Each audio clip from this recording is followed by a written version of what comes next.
kecil terlonjak-lonjak, sudah besar terbawa-bawa, sudah tua terubah tidak. Itulah maka dibiasakan dari kecil anak kita itu bersedekah. Tapi sedekah yang paling afdal kata Nabi, tut'imut ta'am, kasih makan.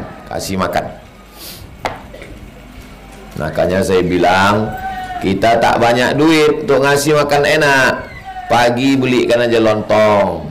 Beli lontongnya jangan jauh-jauh, sekitar jalan Kamboja nih, supaya keberadaan kita di Kamboja ini menjadi rahmat bagi pedagang-pedagang.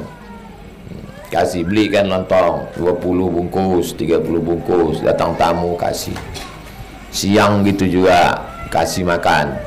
Makan makanan yang mahal tak sanggup kita, yang sedang-sedang, asal kenyang jadilah. Makan malam bersedekah, kasih makan. Insya Allah anaknya anak solihah nanti, insya Allah dia nanti membelikan makanan, pahalanya mengalir ke ibu-ibu semua. Belum pernah saya marah sama anak-anak kecil mengaji, seumur umur tak pernah saya marah. Anaknya saya tak marah, emaknya aja saya marah. Udah kasih makan, apa kata Nabi? Taqra'us salam, ucapkan salam. Itu maka tadi waktu saya pertama datang di pintu yang di dekat, saya bilang assalamualaikum Bu. Udah itu udah agak dekat di sini, saya ucapkan salam, assalamualaikum. Udah itu pas duduk di sini salam. 3 kali saya mengucapkan salam. Kenapa 3 kali mengucapkan salam? Karena Nabi mengucapkan salam 3 kali. Sunnah hukumnya mengucapkan salam 3 kali. Karena Nabi SAW idza sallama thalathan. Nabi kalau mengucapkan salam, salamnya 3 kali. Assalamualaikum, selamat duitmu, selamat hartamu, selamat anakmu, selamat rumahmu, selamat kerjamu, selamat lakimu tak dilarikan pelakor. Warahmatullah, semoga kau dapat rahmat kasih sayang Allah. Wabarakatuh, berkah rezekimu, berkah anakmu, berkah rumahmu, berkah makanmu, berkah ilmumu, berkah umurmu, berkah kerjamu, berkah hidupmu, berkah matimu. Itulah makna assalamualaikum warahmatullahi wabarakatuh. Dalam solat salam, assalamualaikum warahmatullahi kepada malaikat-malaikat, assalamualaikum warahmatullahi kepada kaum muslimin dan muslimat. Sebelum ceramah begitu juga, bertamu ke rumah orang, salam itu doa. Ini banyak orang bertamu ke rumah orang, assalamualaikum, watu, salam doa, assalamualaikum warahmatullahi wabarakatuh. Semoga Allah mencurahkan assalam, keselamatan, rahmat, kasih sayang, barakatuh, berkah, berkah, berkah. Pertama kasih makan. Kalau tak sanggup ngasih makan, berat, salam. Mana yang lebih berat antara kasih makan dengan salam? Kasih makan, mengambil kelapanya lagi, mengukurnya lagi, buat santannya lagi, gonsengnya lagi, masak rendangnya lagi. Salam. Kalau tak sanggup ngasih makan, salam, assalamualaikum warahmatullahi wabarakatuh. Salam pun tak sanggup, mati aja lah. Apalagi yang lebih ringan daripada salam. Alaman arafta, ucapkan salam pada orang yang kau kenal, wa man lam ta'rif, dan orang yang tak kau kenal. Mau kenal tak kenal, ucapkan salam. Tak mesti kenal. Saya asal pinggir jalan jumpa saya, mau kenal tak kenal, ucapkan salam, assalamualaikum. Tak mesti kita kenal. Orang Mesir gitu, asal nampak gitu, assalamualaikum.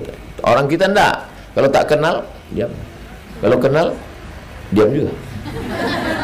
Nunggu orang kaya baru disalam. Orang kaya, pejabat, artis, baru salam. Kenal pun. Apa manusia ini dibeda-bedakan? Mau orang kaya, mau bangsawan, mau pejabat, dari tanah masuk ke lubang tanah, dimakan cacing. Apa yang mau disombongkan?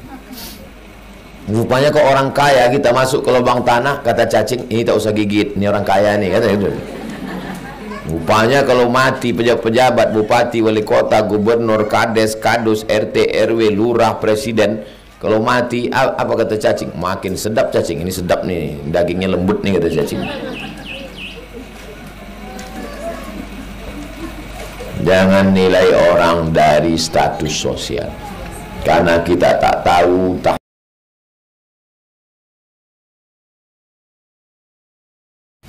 maka kalau kita baik, dia pun mendoakan kita. Mungkin doa dia itulah yang makbul untuk kita, insyaAllah. Hadis ini muttafaqun alaih. Muttafaqun alaih artinya ada dalam Sahih Bukhari, ada dalam Sahih Muslim. Itulah 3 hadis kita kaji petang. Saya kalau ngaji Riyadhus Shalihin 3 hadis. Riyadhus Shalihin subuh Rabu, At-Targhib wa Tarhib petang Jumat pertama. Itulah 3 hadis yang kita kaji. Selanjutnya akan kita jawab beberapa pertanyaan ibu-ibu, baik yang terkait ini maupun tidak. Sesuai itu dah.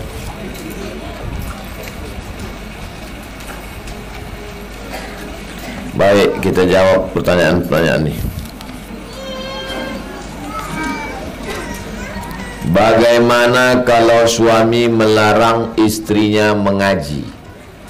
Bang, kewajiban abang 5. Kasih makan, kasih pakaian, kasih tempat tinggal, kasih pendidikan, kasih perhatian. Semestinya abang mendatangkan guru mengaji ke rumah, mengajarkan aku baca Quran, mengajarkan aku akidah, mengajarkan aku fikih, mengajarkan aku akhlak, mengajarkan aku Quran, mengajarkan aku hadis.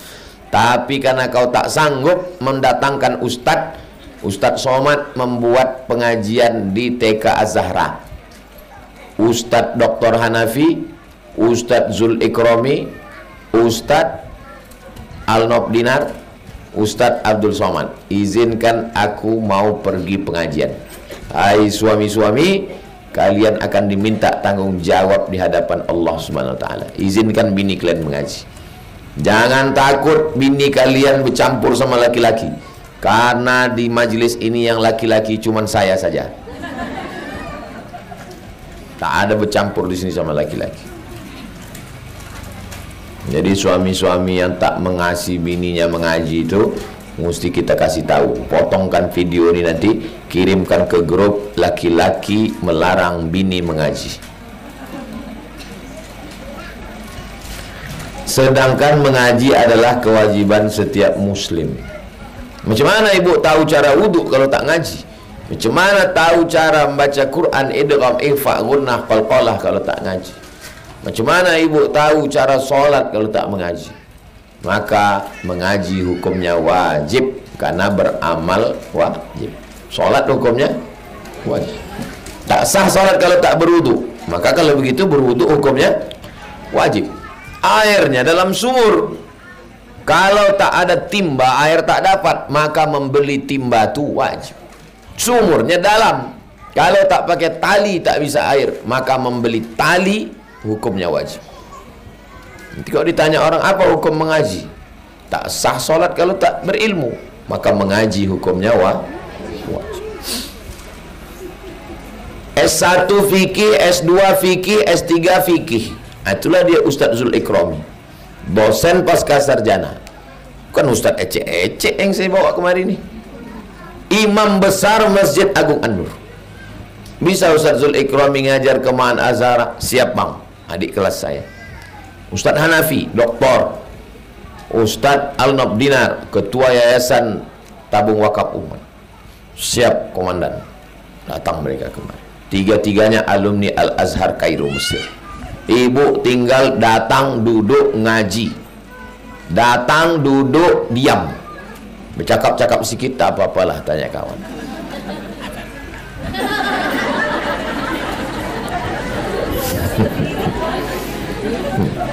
Apa susahnya mengaji sini? Tidak diwajibkan iuran seragam, tidak ada iuran kue kotak. Saya bukan mau ngasih tahu ibu, jangan ibu tersinggung. Ini mau ngasih tahu suami kalian yang tak mengizinkan. Saya sedang bercakap sama orang itu sekarang di kamera ini, Jangan ibu tersinggung dengan cakap saya ini. Apa kalian melarang bini kalian datang mengaji kemari? Tidak ada wajib seragam, tidak ada iuran itu ini. Ini udah masuk tahun ke-4, tak ada iuran itu ini. Datang aja duduk mengaji. Anak-anak dari maghrib ke isya mengaji di sini. Ibu-ibu sore Jumat dari asar ke maghrib mengaji di sini.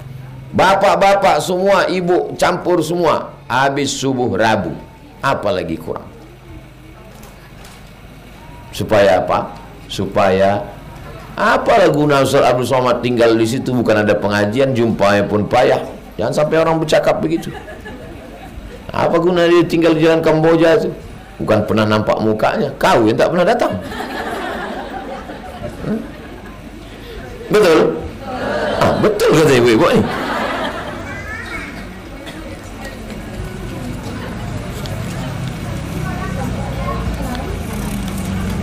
Kalau wanita ingin hijrah, apa yang dilakukan terlebih dahulu? Hijrah maksud dia ini taubat.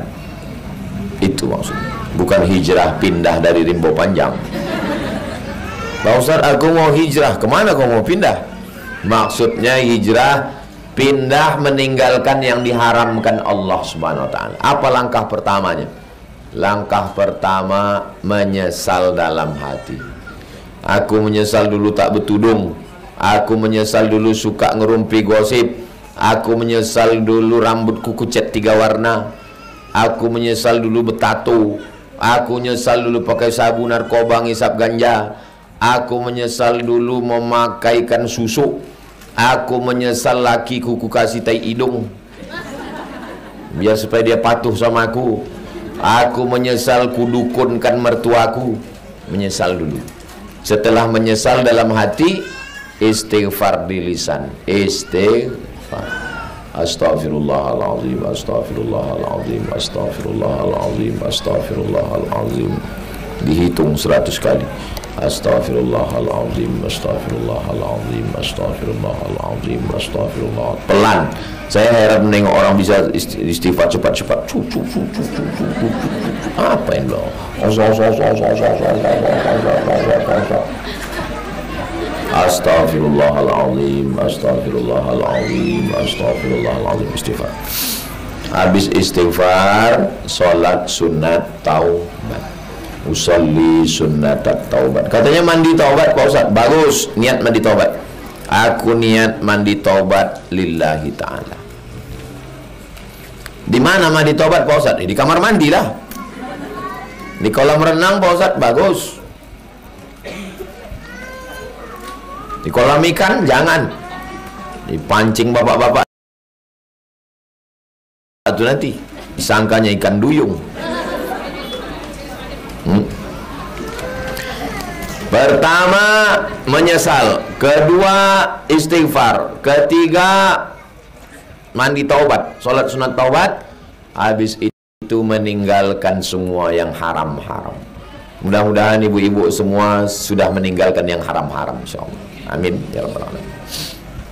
Bagaimana kalau kita kasih uang ke orang tua tanpa sepengetahuan suami?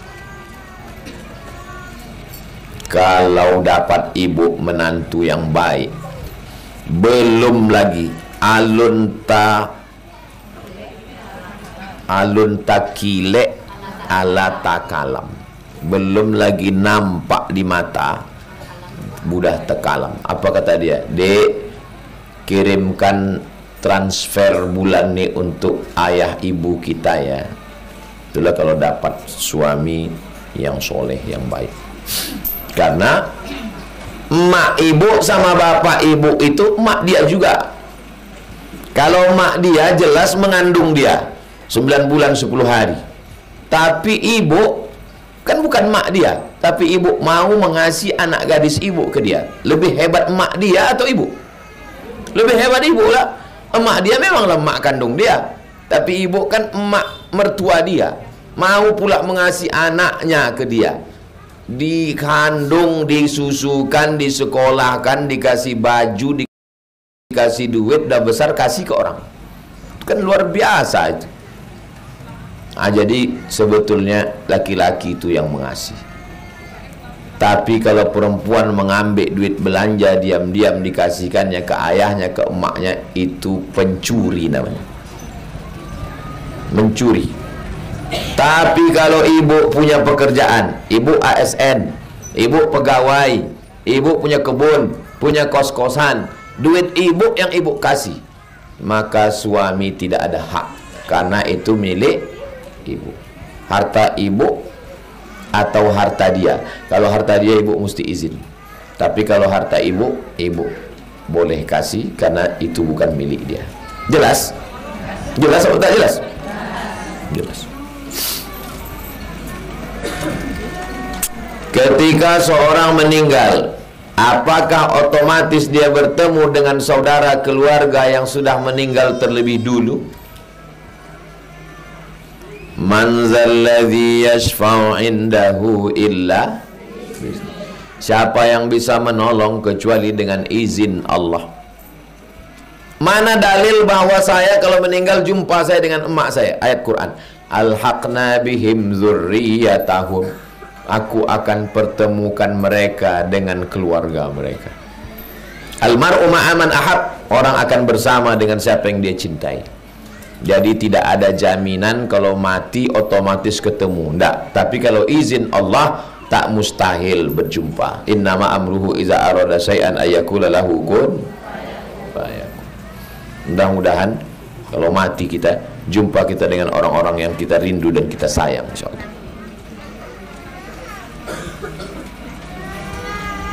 Infak subuh di rumah kita bagusnya kemana diberikan Pak Ustadz? Mohon penjelasannya. Siapkan 1 kotak kaleng susu atau kresek, 1 genggam beras, masukkan 30 kali masak, 30 genggam, terkumpul. Ibu segenggam, ibu segenggam, ibu segenggam. Kemana diserahkan? Panti jompo, panti yatim, fakir miskin, duafa. Cari tetangga-tetangga kita di jalan Kamboja ini dulu. Tetangga kita itu berapa rumah dari kita? 40 ke muka, 40 ke belakang, 40 ke kanan, 40 ke kiri. Begitu kata Imam Sufyan Ats-Tsauri. Jadi kalau saya di sini 40 ke sana, 40 ke sana, 40 ke sana, 40 ke sana. Ustazah cari, bergerilyalah ustazah nih mencari mana yang perlu beras. Di data rumahnya ini. Jangan sampai ada yang tak makan. Saudara saya, keluarga saya yang ada di kisaran Kabupaten Asahan, yang ada di Medan, yang ada di Pelelawan, kalau mati sakit saya di sini, orang tuh dulu datang atau orang jalan Kamboja? Inilah saudara kita. Inilah saudara kita. Ini bukan main lagi video call. Kalau pesta datang. Rupanya kalau kau mati, keluarga kau yang jauh itu datang duluan. Tetangga kita itulah yang datang. Maka bagikan kepada tetangga, kawan, jiran, sahabat. Kenapa mesti sedekah subuh? Karena di waktu subuh malaikat mendoakan. Apa kata malaikat? Allahumma ati mumfiqan khalafa. Orang yang bersedekah ni kasih dia ganti, ya Allah. Nah, itu maka ada istilah sedekah subuh. Ini panjang nih, nantilah belakangan. Apa hukum menikahi sepupu dari ibu dan sepupu dari ayah?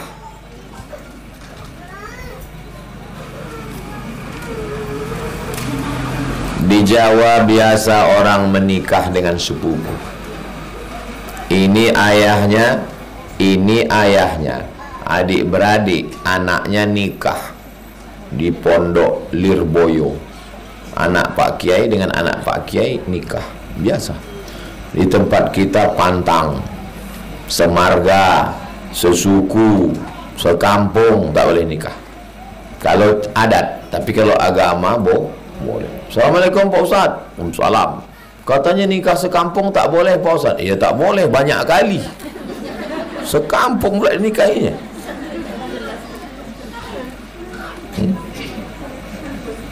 Jadi nikah sepupu ayahnya adik-beradik boleh, emaknya adik-beradik hukumnya boleh. Orang Arab tuh biasa memanggil perempuan tuh binti ammi, binti anak ammi pakcik. Ya binti ammi kata, hai anak pakcikku.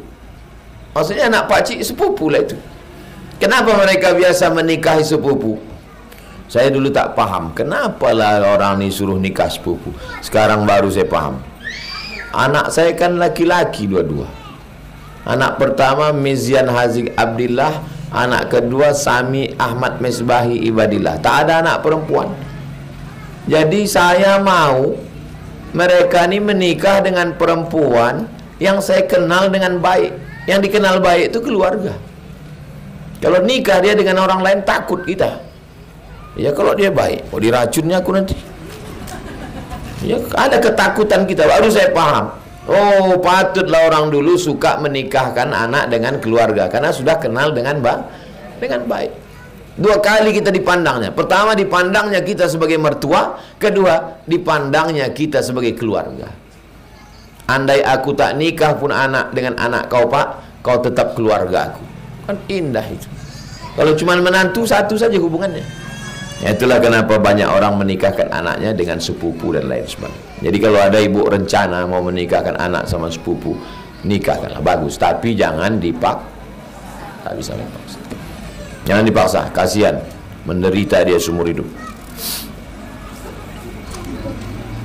Apa hukumnya kalau kita sholat tahajud tapi belum tidur? Habis Isya nonton sinetron, nonton Korea, nonton India, nonton bola. Pas jam 2 namanya bukan tahajud, namanya qiyamul lail. Tapi kalau sempat tertidur sebentar waktu iklan 5 menit tertidur, tahajud namanya. Kalau tidur dulu namanya tahajud. Kalau tak ada tidur namanya qiyamul lail. Boleh Pak Ustaz? Boleh. Jangan gara-gara nunggu tidur tak tahajud-tahajud. Jangan gara-gara nunggu tidur tak sholat malam. Sholat aja. Berdosakah saya jika saya punya tabungan di luar pengetahuan suami saya? Ibu tengok keadaan ekonomi suami ini genting tapi tak putus. Dia pula kerjanya serabutan, khawatir nanti putus belanja. Ibu simpan. Tapi tak ada kepentingan ibu. Tak ibu bagikan kemana-mana, tak ibu belikan, hanya persiapan untuk keluarga. Boleh. Untuk menolong dia dan menolong anak istri. Karena kalau dibelanjakan semua jor-joran sekarang, tak selamanya ikan banyak, tak selamanya laut pasang. Hidup ada pasang surut, simpan. Tapi bukan sebagai kepentingan pribadi. Bukan ibu kasih ke emak ibu, ke ayah ibu, bukan kasih ke keluarga, bukan pula dibelikan macam-macam, tapi untuk persiapan masa genting. Itu namanya siasat ekonomi.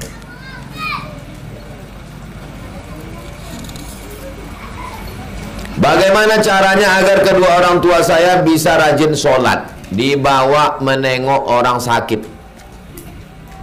Bawa dia ke rumah sakit. Nih balik dari sini, langsung kok bawa ke rumah sakit. Tahu saja jauh di Panam ini banyak rumah sakit. Tunjukkan dia, masukkan ke ruang ICU, izin sama polisi, izin sama security. Pak security, mana yang paling gawat darurat di sini? Yang kira-kira judul lagunya Setengah Napasku Pergi. Nah, ini tunjukkan, tunjukkan sama dia. Bisikkan ke telinga dia, ya. Itu ya, gitu ya. Itu malaikat maut udah di simpang Panam tuh bilang. Bawa menengok orang mati. Kalau perlu masukkan dia ke liang lahat. Ikut dia memegang jenazah, meletakkan jenazah, memasukkan ke liang lahat, membuka penutup wajah, menempelkan hidung ke tanah. Itu pendidikan luar biasa. Ceramah Ustaz Somad udah tak masuk lagi, tak mempan. Menengok langsung jenazah. Itu panas dingin badan dari situ. Terbayang-bayang nanti gimana kalau aku mati nanti. Doakan supaya dapat hidayah. Ya Allah, berikan ayahku ni hidayah. Apalagi pas dia ada nonton TV situ kuat-kuat. Ya Allah, kasih ayahku ni hidayah, ya Allah. Nonton TV aja kerja dia. Janganlah begitu, kata dia. Aku baru menumpang di rumah kau sehari. Gitulah kasarnya kau.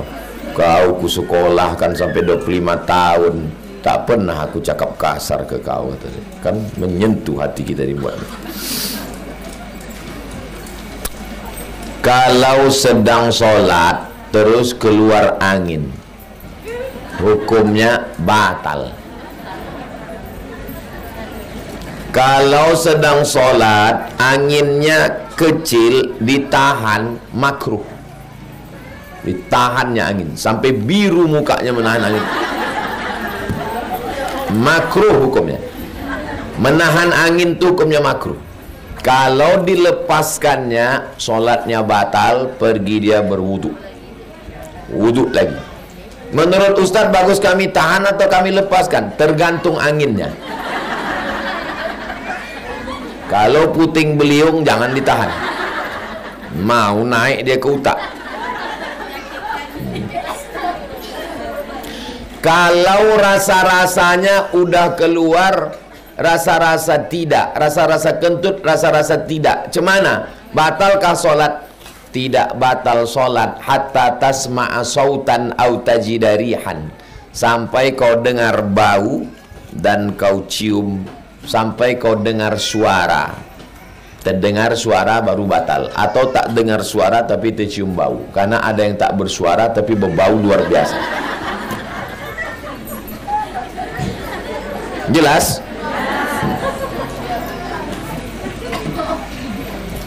Bagaimana harta didapat selama perkawinan di atas namakan istri? Ini suaminya ini kalau mati tidak kena azab kubur. Kalau ada laki model begini, beli rumah nama bini, beli mobil nama bini, beli ini nama bini, sejak nikah sampai mati semua nama bini. Kalau ada laki model begini, ini kalau dia mati dia tidak kena azab kubur. Kata malaikat, yang ini tak usah kita azab karena udah azab kali di rumah.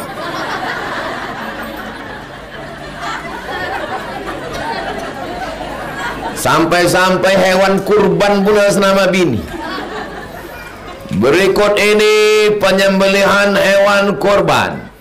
Bapak Dr. Randos Prawiro, Bapak Insinyur Sunyoto, Bapak, pas nama terakhir nama bini.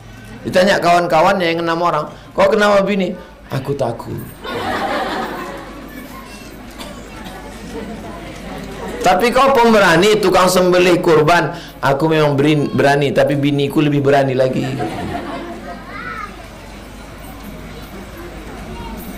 Beli rumah atas nama bini, beli mobil atas nama bini, beli tanah atas nama bini. Mati, cemana emaknya mau dapat warisan?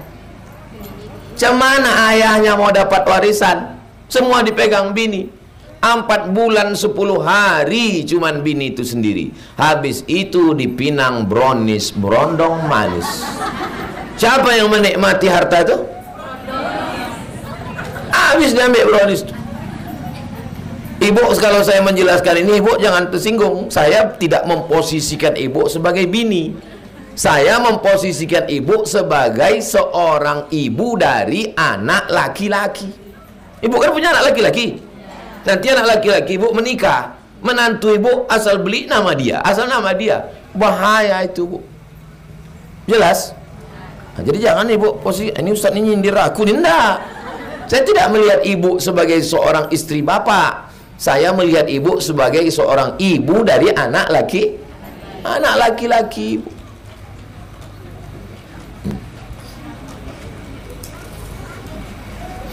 Tak habis-habis kertas nih, tengok. Saya seorang istri bekerja dalam rumah tangga. Saya lebih berperan dalam urusan biaya. Suami bekerja tapi tak cukup. Sudah dibicarakan untuk cari tambahan tapi suami santai saja. Apakah saya masih sabar saja, Pak Ustadz? Ibu, jangan semuanya ibu selesaikan sendiri. Nanti pecah pembuluh darah, ibu stroke. Jangan semuanya ibu pikirkan sendiri. Uang anak sekolah, uang air, uang listrik, laki tak mau kerja, nanti pam, pecah. Jadi ibu, menurut ajaran Islam, ibu panggil wali ibu. Wali ibu ada 6. Ayah ibu, atuk ibu, abang ibu, adik ibu laki-laki, abang ayah ibu, adik ibu laki-laki. 6 wali tadi memanggil pria lesehan tadi. Sini kau pria lesehan. Kenapa kau tak mau kerja? Tak kasihan kau nengok anak kemanakan kami ini. Kalau kebetulan suku Minangkabau, tambah lagi dari wali ini, ninik mama. Ninik mama ini pelindung ibu. Batangnya tampe basanda, daunnya tampe banaung, akarnya tampe baselo. Didulukan selangkah, ditinggikan sarantiang. Dari ma Ustaz kok? Kamu dari Pariaman. Oh, balancik-lancian ay rumah awak je dakek bana mah. Jadi ibu jangan pecahkan sendiri, Bu. Ustaz ni menasihati kami ni lebih tua dari Ustaz. Saya tidak menasihati ibu. Ibu punya anak perempuan, ibu nasihati anak ibu. Kalian santri-santri, nikah kalian nanti. Kalian di sini dididik, dihormati, dimuliakan, dihafal Quran. Tapi malang tak dapat ditolak, untuk tak dapat diraih. Mana tahu kita jodoh entah macam mana ke depan. Jangan mau kalian dibodohi laki-laki. Kalau macam-macam dia panggil wali. Apalagi ada di antara wali itu polisi, tentara, bagus. Letakkan pistol di atas meja, lepak, macam-macam kau. Pecahkan ginjal kau nanti. Jangan biarkan anak perempuan kita teraniaya sama laki-laki yang tak bertanggung jawab. Bela anak perempuan. Saya tak ada anak perempuan saya. Mungkin itu juga takdirnya. Kalau ada anak perempuan saya, mungkin meninggal menantu saya itu. Itu dikasih Allah saya anak laki-laki. Bolehkah kuburan dalam rumah, Pak Ustaz? Apalah orang ni membuat kuburan dalam rumah atau di halaman rumah, Pak Ustaz? Ini kamar Nabi sama Aisyah. Ini kamar Nabi sama Aisyah, Ummul Mukminin Aisyah. Meninggal Nabi, dibagi 2 kamar itu. Satu makam Nabi, di sini kamar tidur Aisyah. Meninggal Abu Bakar, dikuburkan lagi di belakang Nabi. Meninggal Umar, dikuburkan lagi di belakang Nabi. Jadi 3 kubur di dalam kamar itu. Nabi, Abu Bakar, Umar, pasang tembok, di sini Aisyah. Itulah dalil ada kubur di dalam rumah. Tapi di Indonesia jauh berjalan lama, hidup banyak dirasa, jauh berjalan banyak ditengok. Belum pernah saya menengok ada kubur dalam rumah. Tapi kalau kubur di depan rumah, itu banyak. Di Mandailing Natal, di Minangkabau, itu di beberapa tempat. Jadi orang menanamkan kuburan tidak di pemakaman umum, tapi di tanah. Ada positif, ada negatif. Positifnya apa? Anak tak bisa jual tanah. Dijual tanah, dalam kurung ada kubur, tak mau. Tapi negatifnya, terpaksa dia mau jual tanah, dicongkel orang kubur kita. Jadi sebaiknya kubur pemakaman umum. Itu yang paling bagus. Almarhumah emak saya makamkan di pekuburan umum di kampung. Saya beli tanah 22 meter, ke belakang ke tepi sungai 60 meter. 22 meter, 60 meter. Saya kasih tahu sama sepupu-sepupu saya, kalian mau aku kasih tanah. Tanah apa, Mat? Tanah kuburan. Kalian kapling-kapling lah di situ. Belum ada yang mau lagi. Tapi yang dekat emakku itu jangan kalian pakai. Yang ini boleh kalian pakai, tapi yang dekat emakku jangan. Kenapa? Karena aku kalau mati aku mau dikuburkan di situ. Kalau meninggalnya pas jadwal di Medan. Tapi kalau pas jadwal di Kalimantan, kuburkan aja di Kalimantan. Jangan bawa ke Medan. Kenapa? Karena tiket jenazah mahal. Transit pula di Jakarta. Sama gitu sama pisang Ambon situ.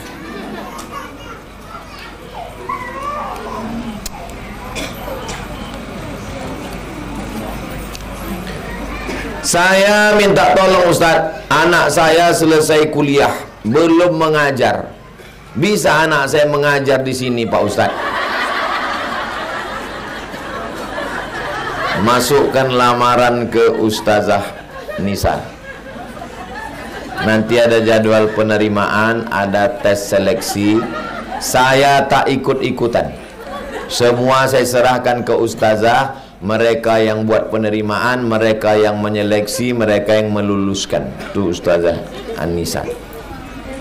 Dari dulu sampai sekarang saya serahkan ke ustazah. Biasanya diurus ustazah ini selesai. Apa pula salahnya memasukkan lamaran? Apa salahnya? Baik, tak salah.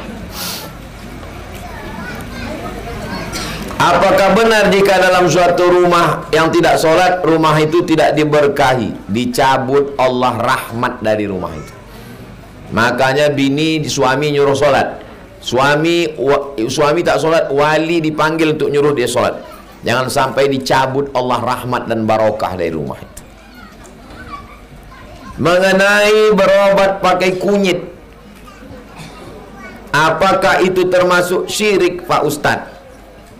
Berobat pakai madu ada dalilnya, karena masuk akal logis.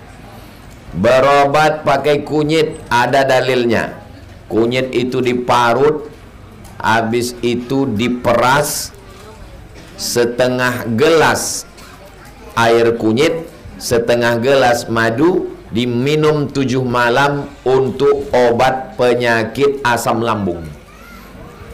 Asam lambung ni kalau sudah dia naik ke otak, bergoyang dunia ini, berpeluh keringat badan, namanya vertigo. Vertigo tak ada obatnya. Obatnya pergi ke pasar pagi, cari kunyit, induk kunyit, diparut, di blender tak pakai air, diperas pakai kain tipis, setengah airnya, setengah madu, minum mau tidur malam, jangan makan, jangan minum air putih lagi. Bacakan selawat, Allahumma sholli ala sayyidina Muhammad wa ala alihi wasallam. Bismillah. 7 malam berturut-turut. Sudah saya coba, sehat. Adapun yang pakai jin, pakai orang bunian, pakai hantu belau, pakai, kita cukup minta kepada Allah, Bismillahilladzi la yadurru ma'asmihi syai'un fil ardi wala fis sama. Ku sebut nama Allah, tak ada yang bisa memudaratkan di bumi maupun di langit. Masalah proposal yang kami masukkan ke tabung wakaf umat, Yayasan Tabung Wakaf Umat di Palas, nama ketuanya Ustadz Al-Nob Dinar, Abdul Somad salah satu pembinanya. Semua surat dimasukkan ke Ustadz Al-Nob. Saya nanti jumpa Ustadz Al-Nob nih. Ini habis ini saya berangkat ke Pangkalan Kerinci. Nanti saya sampaikan nih ke Ustadz Al-Nob. Ustadz Al-Nob, Koha.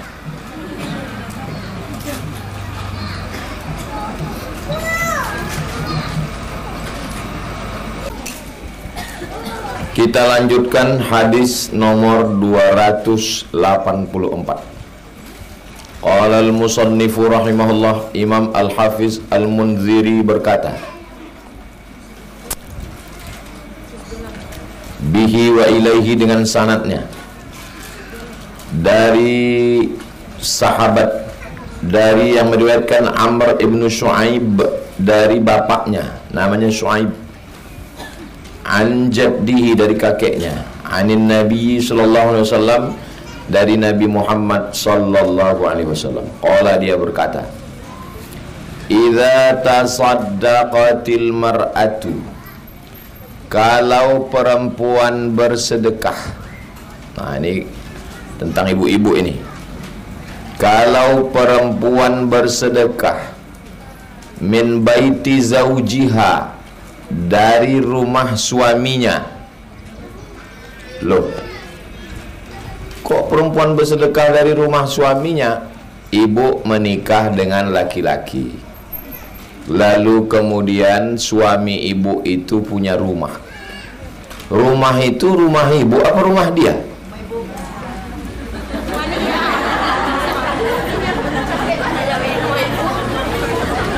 Ini perlu didudukkan masalahnya.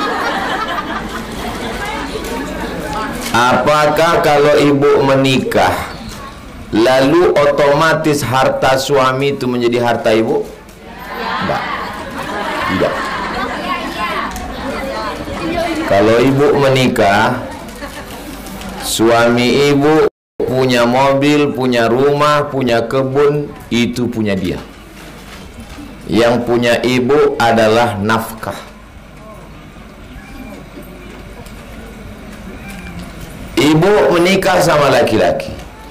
Ibu kebetulan anak orang kaya, punya kos-kosan, punya sawit, punya ruko, punya mobil. Nikah ibu dengan laki-laki. Apakah harta ibu itu otomatis jadi punya suami? Tak adil. Pas tadi saya bilang milik suami, ibu bilang punya ibu. Pas sekarang punya ibu, ibu bilang punya ibu. Jadi dalam Islam, dengan menikah, harta tidak otomatis berpindah tangan. Harta suami punya suami, harta istri punya. Jelas? Apa bedanya? Dalam harta suami ada nafkah ibu. Dalam harta ibu tak ada nafkah suami. Jelas? Nafkah itu 5. Makan, pakai, pendidikan, tempat tinggal, perhatian. Makan, ada ibu dikasihnya makan? Pakaian, ada dibelikannya pakaian? Tempat tinggal, ada disiapkannya tempat tinggal? Pendidikan, mestinya dibawakannya guru mengajar ke rumah. Tapi karena dia tak sanggup membayar guru, diizinkannya ibu belajar setiap sore Jumat. Perhatian, ada diperhatikannya ibu? Banyak sekarang suami lebih memperhatikan handphone daripada bininya. Betul kan ya? Ini mana hadis ini? Idza tasaddaqatil mar'atu, kalau perempuan bersedekah, min baiti zaujiha, dari rumah suaminya, maksudnya disedekahkannya harta milik suaminya, kana laha ajruha, maka ibu dapat pahala. Suami yang punya, tapi karena ibu yang bersedekah, maka suami dapat pahala dan ibu juga dapat pahala. Wali zaujiha, dan suaminya pun dapat pahala. Itulah beruntungnya kalau punya istri solihah, disedekahkannya, suami dapat pahala, istri dapat pahala. Tapi kalau dapat bini hantu, duit dimainkannya ke judi online, dimainkannya ke game online. Itulah kenapa perempuan wajib mengaji supaya baik rumah tangganya. Insya Allah anak-anak perempuan ibu solihah-solihah semua. Misla dzalik, suaminya dapat pahala. Misla, misal, sama, seperti, samo, podo, sami mawon. La, sami mawon bahasa Jawa, sama saja. La yang kusu kullu wahidin minhuma, tidak berkurang pahala suami, tak berkurang pahala istri. Suami dapat 100, istri pun dapat 100. Min ajri sahibihi syai'an, tak berkurang pahala pemiliknya. Hartanya punya siapa? Punya suami. Suami dapat 100. Yang mensedekahkan siapa? Istri. Istri dapat berapa? 100 juga. Kenapa tak berkurang? Begitulah yang dijanjikan Nabi Muhammad SAW. Lahu bima kasaba, suami dapat pahala sesuai hasil usahanya, karena memang dia yang mencari duit itu. Walaha bima amfaqat, dan istri pun dapat sesuai dengan sedekahnya. Hadis ini ada dalam kitab namanya Sunan At-Tirmidzi, rawahu Tirmidzi. Wa qala, Imam Tirmidzi berkata, hadisun hasanun, hadisnya hadis hasan. Paling tinggi hadis sahih, di bawah hadis sahih hadis hasan, di bawah hadis hasan hadis dhaif, di bawah hadis dhaif bukan hadis, hadis maudhu, hadis palsu. Hadis hasan layak diamalkan. Tapi sebagai adab, ibu mesti ngomong, bang, ada tadi tetangga kita, anaknya kelaparan, ku kasih dia beras 1 kaleng susu. Ada tadi di lampu merah, aku pulang belanja dari pasar Selasa, minta duit, ku kasih dia. Biasakan ngomong walaupun kecil sebagai adab. Karena kalau sudah terbiasa ngomong akan terbuka komunikasi. Tapi kalau terbiasa tidak ngomong, berawal dari kecil, lama-lama yang besar pun tak bicara, diam. Awal-awal hilang beras, lama-lama hilang kulkas. Bagi yang sudah melakukan, mudah-mudahan istiqomah. Bagi yang belum, setelah mempelajari hadis ini menjadi orang yang suka bersedekah, insyaallah.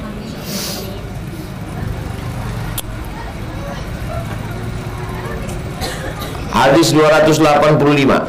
Wa an Abi Umamah. Nama sahabat Nabi yang meriwayatkannya namanya Abu Umamah. Kalau ada yang mau ditanyakan, tulis di kertas, nanti kita bahas. Radhiyallahu an, Allah meridainya.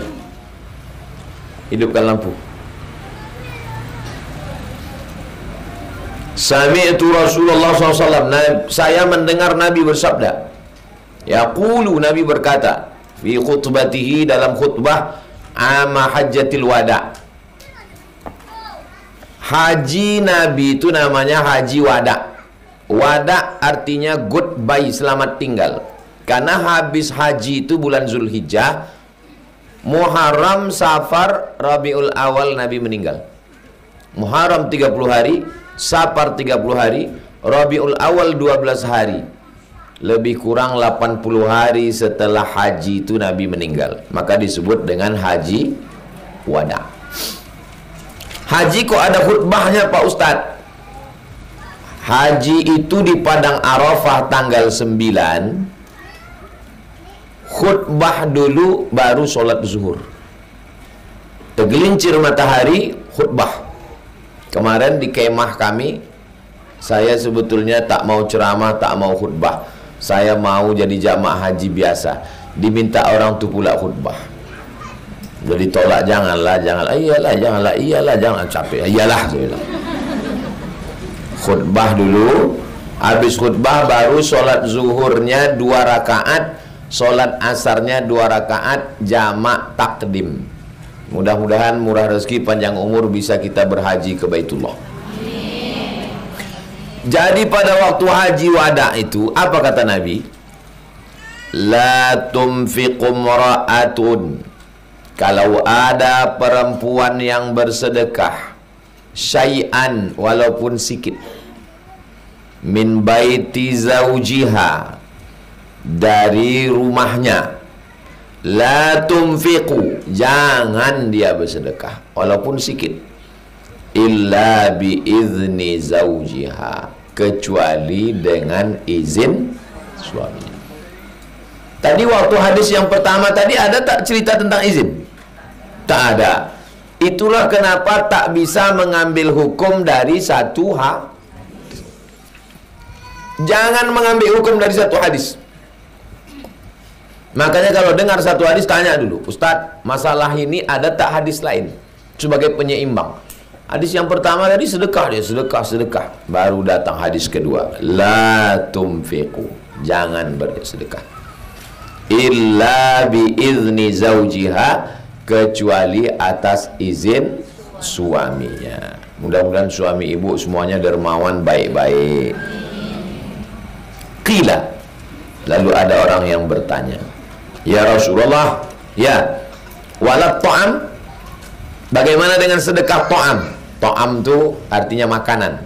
Ta'amul miskin, makan orang miskin. Maksudnya sedekah makanan, kurma, gandum. Apakah perlu izin suami kalau ngasih beras? Kata Nabi, dzalika afdalu amwalina, itulah harta kita yang paling afdal. Jadi sahabat ini bertanya, itu kan perlu izin kalau duit, kalau beras, kalau gandum Kalau kurma, makanan pokok, kata Nabi, itulah harta kita yang paling afdol. Ibu, kalau disuruh pilih, punya duit sama punya beras, pilih mana? Apalah artinya punya duit kalau perut kita lapar? Jadi yang betul yang dua-duanya tadi. Duit ada, beras ada. Tapi kalau sudah lapar, mau dikasih duit? Saya mau beli makanan. Di hutan tak ada orang jualan, punya duit membungkal-bungkal satu koper, sama punya beras satu canting. Biarlah punya beras, bisa kita masak. Punya duit, telanlah duit tuh. Nah, jadi kata Nabi, itulah harta kita yang paling afdal. Maknanya, walaupun beras, gandum, sagu, jagung, tiwul, makanan pokok, tetap minta izin. Biasakan minta izin. Keluar rumah minta izin. Kalau mau pakai baju panjang, pakai jilbab, istrinya disuruh lakinya tak boleh pakai jilbab. Kau jangan pakai jilbab. Aku tak suka nengok kau pakai jilbab, tua macam nenek-nenek. Aku suka menengok kau macam artis dangdut. Apakah ibu perlu minta izin menutup kepala? Hebat ibu. La ta'ata li makhluqin fi maksiatil khaliq. Tidak ada ketaatan kepada manusia kalau menyebabkan maksiat kepada Allah. Jadi ibu yang perlu minta izin itu adalah pada perkara-perkara bukan yang wajib. Sholat wajib, menutup aurat wajib. Ini ceritanya tentang sedekah Ibu kebetulan punya kebun sawit seluas mata memandang. Amin.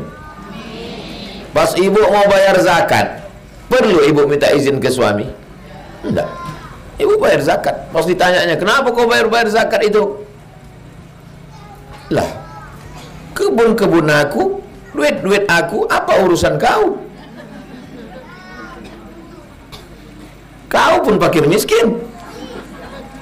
Tapi tentu ibu tak sampai hati ngomong begitu. Paling ibu bilang, diam kau Fir'aun.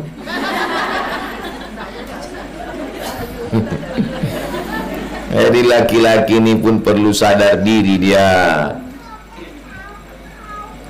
Kata petua orang tua-tua dulu, jangan menikah dengan perempuan yang tak dirasanya garam kita masin.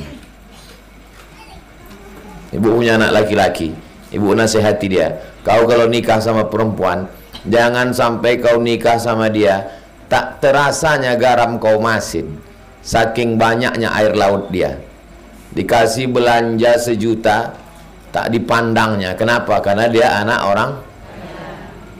Ada kawan saya, calonnya anak orang kaya, rumahnya besar, mobilnya mewah, duitnya banyak.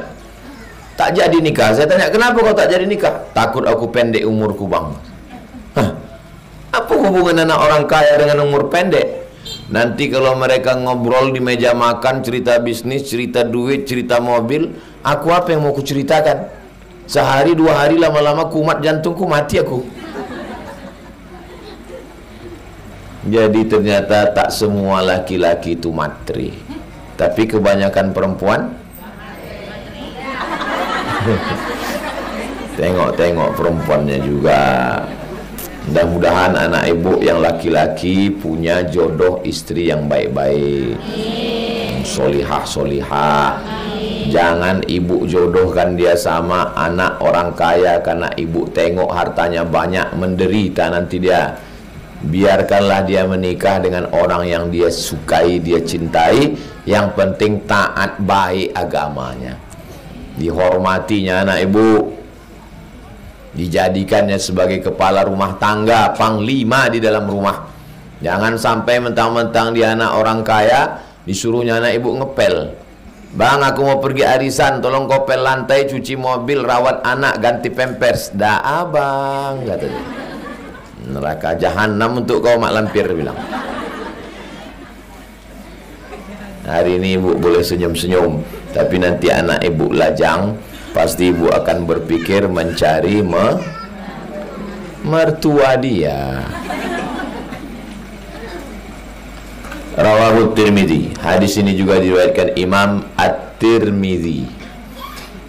Banyak orang di Riau ini namanya Tirmidzi. Ketua MDI Pak Tarmizi Muhammad, Ketua Kepala Kantor Kementerian Agama Jalan Sudirman Pak Tarmizi Tohor. Mungkin di antara ibu ini ada yang nama suaminya Tarmizi, ada anaknya Tarmizi, ada atuknya Tarmizi. Cara membacanya 3: Tarmizi, Tirmizi, Turmuzi. Bisa dibaca 3: Tartir Tur. Tarmizi, Tirmizi, Turmuzi.